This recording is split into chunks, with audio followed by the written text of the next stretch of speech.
لونا الشبل، الاسم يلي تسأل عنه أي سوري رح يحكي لك إنه هي كانت من أكثر الشخصيات الشبيحة بالبلد، مو إعلامية عادية ولا موظفة بالنظام، هي العشيرة السرية للمخلوع بشار الأسد، والفتاة المدللة والجاسوسة يلي كشفها قاسم سليماني وحذر النظام البائد من هي الشخصية يلي كشفت خفايا ما بيعرفها حتى ناس من عيلته، وبعدها ماتت بحادث سير. بهذا الفيديو رح أكشف لكم الوجه المخفي للقصة، كيف وحدة إعلامية صارت فجأة من أخطر الشخصيات داخل القصر، شو علاقتها الحقيقية مع بشار، وليش أسماء الأسد كانت تشوفها تهديد، وشلون صارت لونا من الأغنياء على حساب الشعب السوري. تابع مع الفيديو للنهاية. معكم محمود وخلينا نبلش. بداية خليني أقول لكم مين هي لونا الشبل. لونا الشبل كانت البنت الطموحة والصوت المميز والشخصية القوية من محافظة السويداء. بدأت مسيرتها كإعلامية بقناة الجزيرة، وراتبها كان يوصل 10,000 دولار، حياة هادية ومستقبل مضمون. وفجأة اختفت من قناة الجزيرة ونزلت على دمشق ليوصل راتبها لل 500 دولار فقط. وهون بلشت القصة كلها. النظام البائد ومع السمعة الزبالة اللي كانت ما مخفية كان محتاج لوجه إعلامي أنثوي وخبيرة علاقات عامة، ووحدة تكون بتحسن تلمح صورة السلطة إعلاميا. وبما أنه بشار الأسد كان عشقان فكان معمي على قلبه، والكل تعامل معها مو كأنه موظفة عادية بل كحدا ذات نفوذ قوي. ونهايتها وصلت لمستشارة النظام المخلوع. لونا ما كانت بس مستشارة بل كانت مركز اتصالات بيتحكم بكل شيء، والنفوذ والسلطة بهذا المستوى ما بينعطى لأي حدا. وظيفتها الأساسية اللي قدام العلن كانت إدارة ملف الاتصال والإعلام، أما وظيفتها المخفية كانت تلميع الصورة الخارجية واختيار الشخصيات يلي تقابل بشار الأسد، يعني كانت الكل بالكل.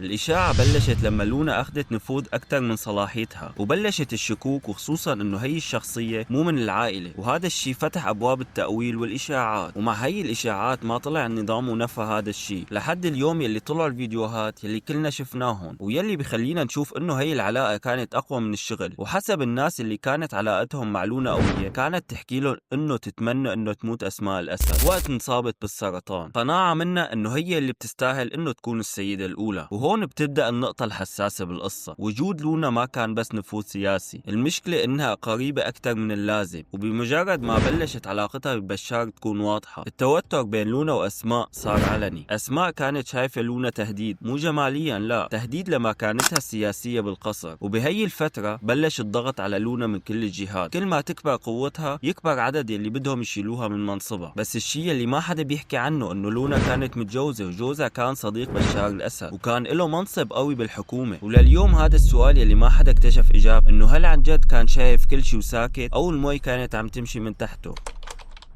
قاسم سليماني يلي كان قائد فيلق القدس الإيراني بحسب التسريبات، وبعد ما رجعت لونا الشبل لدمشق وبدأت تكتسب نفوذ داخل القصر، اتصل قاسم سليماني بعلي مملوك بشكل عاجل وحكى له انه مين هي البنت وليش وحدة بتتخلى منصب مذيعة بالجزيرة بمعاش بيوصل ل10,000 دولار وترجع على مكتب صغير براتب 500 دولار. هل هذا الشيء منطقي؟ وحكى له انه تصرفاتها تشبه تصرف الجاسوس، يعني يمكن تكون جاسوسة للموساد. وهون بلش كل شيء. وبعد الخلافات اللي كانت داخل القصر مع أسماء والشكوك إنها جاسوسة، اختفت لونا، وناس حكوا إنها استقالت وناس حكوا إنه طلعت من البلد. لونا كان عندها أخ كان ضابط كبير ماسك ملفات حساسة، فجأة اعتقل، وزوجها منع من السفر واعتقل كمان. وبعد كل هذا الشيء فهمت لونا اللعبة وحست إنه النهاية إجت. هون هي حاولت تلجأ لروسيا ومعها 7 مليون دولار، كانت تحسب إنه رح تحمي نفسها، بس اللي ما كانت تعرفه إنه كل خطواتها مراقبة من جميع الجهات. بوتين كان شايفها شخصية مهمة. لونا كانت تشتغل لصالح روسيا، تنفذ اللي بدهم اياه بالضبط، وتنقل المعلومات من جوا القصر وتوصلها لبوتين. وصار يعطيها اهتمام خاص ويعاملها كأنها أهم من بشار ببعض الاجتماعات، لهيك ناس كتير قالت إنه صارت تاخد أهمية أكثر من بشار نفسه. بس إيران من ناحية تانية شافت فيها تهديد، وخصوصا بعد ما تم قصف القنصلية تبعهم وكل الأصابع كانت عم تشير لإلها. لونا جمعت ثروة مهمة، كانت من بيوت وسيارات فاخرة ومطاعم، وأشهرها مطعم روسي فاخر بالمزة بيقدم كافيار وأطباق روسية بأسعار خيالية. كانت تدعو قيادات روسية وإنفلونسرز وكأنها بتقول أنا يلي بحكم هون. وقبل أيام من موتها وصل لحسابها 7 مليون دولار كجزء من صفقات مالية مرتبطة بالقصر، كانت بمثابة ضمان لحياتها خارج سوريا. وب2 تموز 2024 وهي عم تسوق سيارة البي ام دبليو اللي تابعة لجوزها المصفح، عملت حادث بعد اصطدامها بسيارة تانية. بس يلي ما حدا صدقه انه هذا الحادث كان بسيط وكان مفروض ما يقتلها.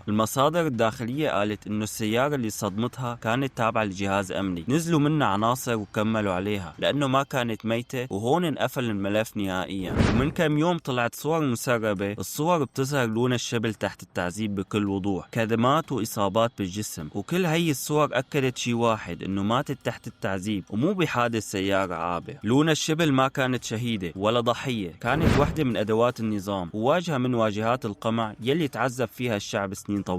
كانت تعيش على فساد، نفوذ، وعلاقات تحت الطاولة وتصفية حسابات، وكانت تبني ثروتها فوق وجع الناس، وكانت سوريا ملك شخصي لإلها ولعائلة الأسد. بس النهاية كانت نفس الطريق يلي مشيت فيه من سنين، غدر وخيانة وتصفية داخل سجن تعذيب مو بحادث سير. ولليوم ومع كل هي المعلومات تبقى قصة موتها لغز، والحقيقة الكاملة ما طلعت أبدا. وعندي سؤال لكم بنهاية الفيديو، هل بتعتقد انه كانت ضحية للنفوذ ولا كانت لاعب أساسي بلعبة الأسد؟ اكتبوا لي بالتعليقات، وإذا عجبكم الفيديو لا تنسوا اللايك والمتابعة، وسلام.